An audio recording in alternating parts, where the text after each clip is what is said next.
What happened at work that made everyone quit at once? Before we start with the first story, please hit a subscribe and ring the notification bell to stay updated with us. Number 10. Worked at a chain pizza place. The manager didn't approve of how well we cleaned and prepped for the next day. So we all came into a note saying something to the effect of "You are all replaceable." So we all said "Ok," took off the uniform and left. We didn't even lock up or close up shop. Just walked off. Phones were ringing for orders, there were people coming into the dining area, but nobody was there working. Once she realized nobody was there, she was calling everyone going nuts, telling us to come to work or we're fired. One person went back and tried to save it. I just reminded her that I was replaceable, and so was the person who signed my check. Then hung up. They had to close for about a week or two to replace the staff. The location completely closed and filed bankruptcy less than a year later, at least partly due to her leadership. The location is a Verizon store now. Reply. I had a similar situation. I worked at a Burger King for 3 long years with a whole lot of other people who worked there even longer. Our favorite manager was getting the shaft from the DM, and so he got a job at a pizza place and left. They bring in this joke of a guy who is okay selling food that is really old and should have been trashed, etc. Just a real shit show to cut corners. He was just awful, and our quality suffered. One of the guys went to the pig's place to talk to our old manager. He said he'd hire all of us. So that's how the entire first and second shift at that Burger King gave a very short notice on the same day, and how we went on to making pizzas. They begged us to stay, but it was too little too late. They bulldozed that location a few years later. Number 9. Worked at the largest apartment complex in my area, 800 units, with maintenance. The office crew had about 10 people and maintenance had 9. I had a great group with an amazing property manager and maintenance supervisor. The property manager took an offer managing a beautiful resort property. In comes the new property manager who had next to no experience, and she starts to try to change things even though it ran fine like it was. She also became a mouthpiece for corporate. Everything they suggested she put straight back out to us. Within a month, 7 of 9 maintenance employees put in their 2 weeks' notice, including the maintenance supervisor. The next month, 5 office workers had their 2 weeks in. A few months later, I heard that the new property manager shut down the entire office and maintenance department to take them all to some golf tournament, and got herself fired for it. Number 8. Not my work, but close friends. Restaurant owner wasn't paying his staff and checks kept bouncing. So one night, they'd all said "F this," closed up shop together and left. Owner got ran out of town after social media and reg media took over. He closed down both of his places. The second also had a staff walk out the week prior to the first, and sold the buildings. Edit, since people keep asking. This was in Indeed, and the second place was his second restaurant, Indian Place, that had kitchen staff walk out a week prior, but the walkout didn't close the restaurant. He closed it and sold it after his first restaurant was shuttered. Good riddance. Number 7. I worked at a KFC in the 80s. We had a really cool manager. I was assistant manager along with another, and lots of other great young people worked there. Our manager was hired to turn around the store and he was given a budget to buy new equipment. He also saved money on paper products and got the store really clean with our help. At the end of the year, he was fired by the upper management for spending too much. They then brought in a new manager who immediately set about giving us all a hard time. Everyone walked. The store had to shut down for several days and the new guy brought in his family to help run it. The store shut down permanently a few years later. The district manager offered me a job in management, but I just didn't trust them at that point. Number 6. One of my first jobs was as a dishwasher at a local steakhouse, which was always really busy as it overlooked the waterfalls of the local river. My 3rd or 4th day working, the whole kitchen staff just didn't show up. Except for me. Boss grabbed me and taught me how to cook as we went. Not only had I never cooked before, this was a Friday night and I was missing a concert, so I was kind of angry about that.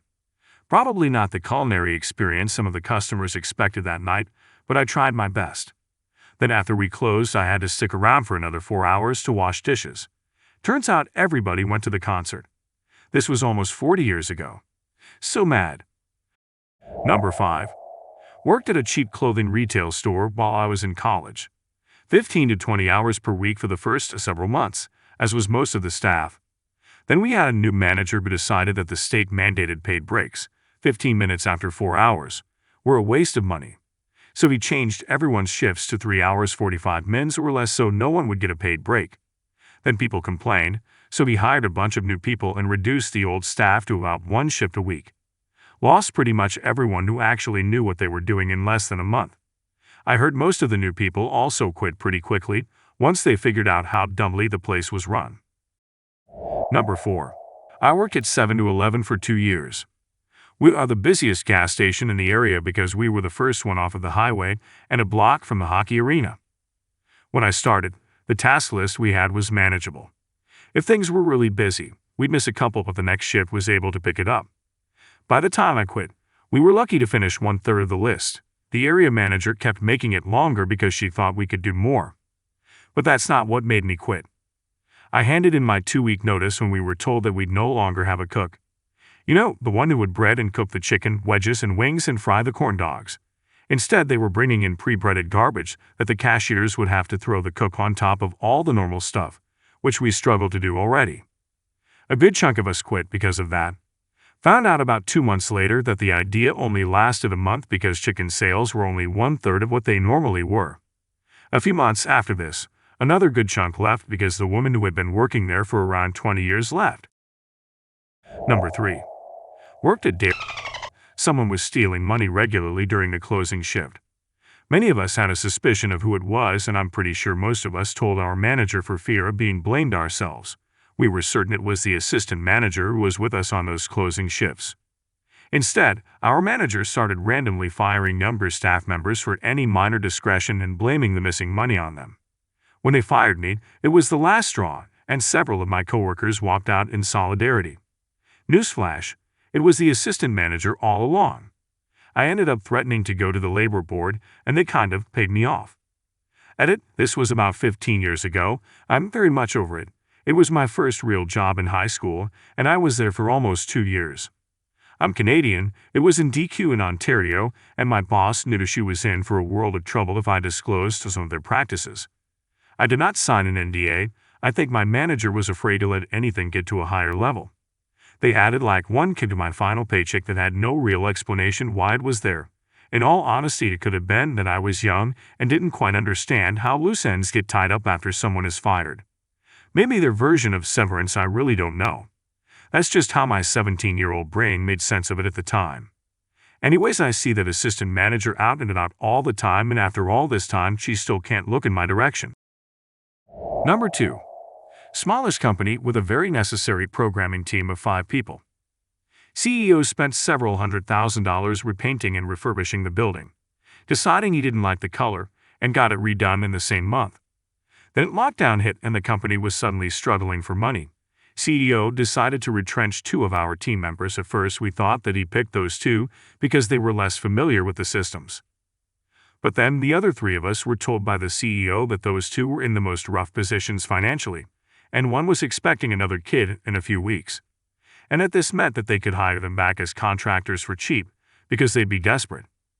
In the next week, the 3 of us chatted among ourselves, all resigned, and they had to keep the other 2 devs on with their standard paycheck for longer, all while looking for new places to work. Number 1.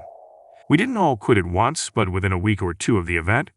It was an optometrist's office, and I was one of just 4 employees.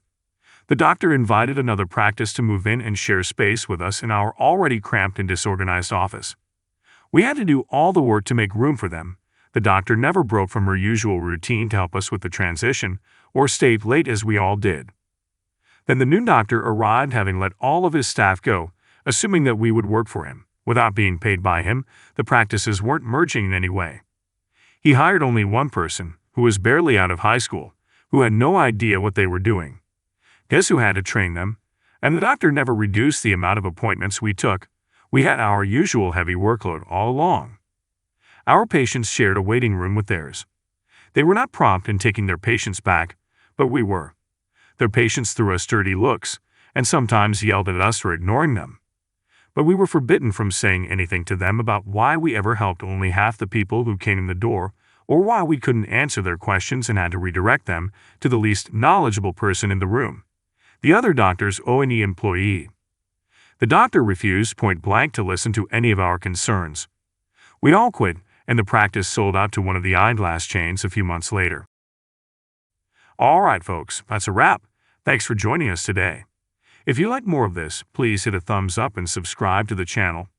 You can also share your own story or thoughts in the comments below. We love to hear from you. I'll see you in the next video.